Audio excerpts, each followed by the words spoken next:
Sebelum manusia, sebelum peradaban, para dewa telah berkuasa. Mereka mengawasi, berperang, dan menentukan takdir manusia dari atas sana. Inilah kisah mereka.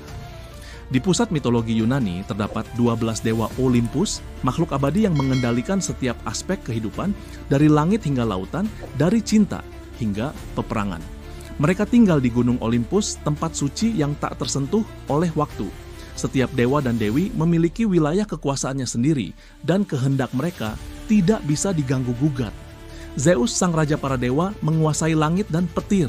Kekuatannya tak tertandingi. Poseidon, dewa lautan, bisa menciptakan badai atau menenangkan ombak hanya dengan satu perintah. Dan Hades, penguasa dunia bawah, mengendalikan jiwa-jiwa orang mati dan segala sesuatu yang tersembunyi di bawah bumi. Mereka adalah saudara, namun juga saingan yang selalu bersaing untuk mempertahankan keseimbangan kekuasaan. Athena, dewi kebijaksanaan dan strategi perang, selalu membimbing para pahlawan menuju kemenangan. Ares, dewa peperangan, menikmati kekacauan dan pertumpahan darah. Sementara Aphrodite, dewi cinta, menguasai hati siapa saja dan mampu mengubah takdir hanya dengan satu tatapan. Itulah sebagian dari para dewa Olympus abadi dan penuh kekuatan. Di bawah bumi, jauh dari sinar matahari, ada dunia yang ditakuti oleh manusia maupun para dewa dunia bawah. Ini adalah kerajaan Hades, tempat di mana jiwa-jiwa beristirahat untuk selamanya, dan tempat yang tak seorang pun berani kunjungi. Di sana arwah-arwah diadili dan ditentukan nasibnya.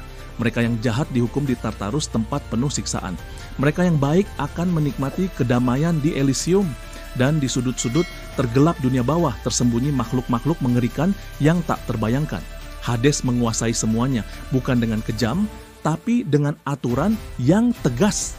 Berbeda dengan saudara-saudaranya, ia tak tertarik pada tahta di Olympus. Kerajaannya adalah kegelapan dan di sanalah ia berkuasa dengan tenang.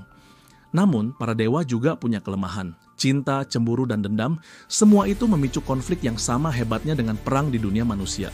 Beberapa kisah menceritakan cinta yang mengubah sejarah, sementara yang lain berkisah tentang pengkhianatan yang mengguncang surga. Zeus meskipun sangat berkuasa, seringkali diperbudak oleh hasratnya. Ia memiliki banyak kekasih, baik dewi maupun manusia. Namun istrinya, Hera, dewi pernikahan, tak pernah tinggal diam. Dengan penuh amarah dan cemburu, ia selalu menghukum perempuan yang menarik perhatian Zeus. Konflik mereka terus berlangsung, meninggalkan jejak kehancuran di dunia. Namun, tak semua pertikaian lahir dari cinta. Ares, dewa perang, dan Athena, dewi strategi, selalu berhadapan. Ares menginginkan kehancuran tanpa aturan, sedangkan Athena memilih taktik dan kebijaksanaan. Pertarungan mereka tak pernah berakhir. Lalu ada kisah tentang Persephone. Ia diculik oleh Hades dan menjadi ratu dunia bawah. Hidupnya terbagi antara kegelapan dan cahaya. Ibunya Demeter menangis dalam kesedihan dan bumi pun ikut berduka. Dari sanalah musim-musim tercipta, sebuah pengingat tentang kasih seorang ibu dan takdir seorang dewi.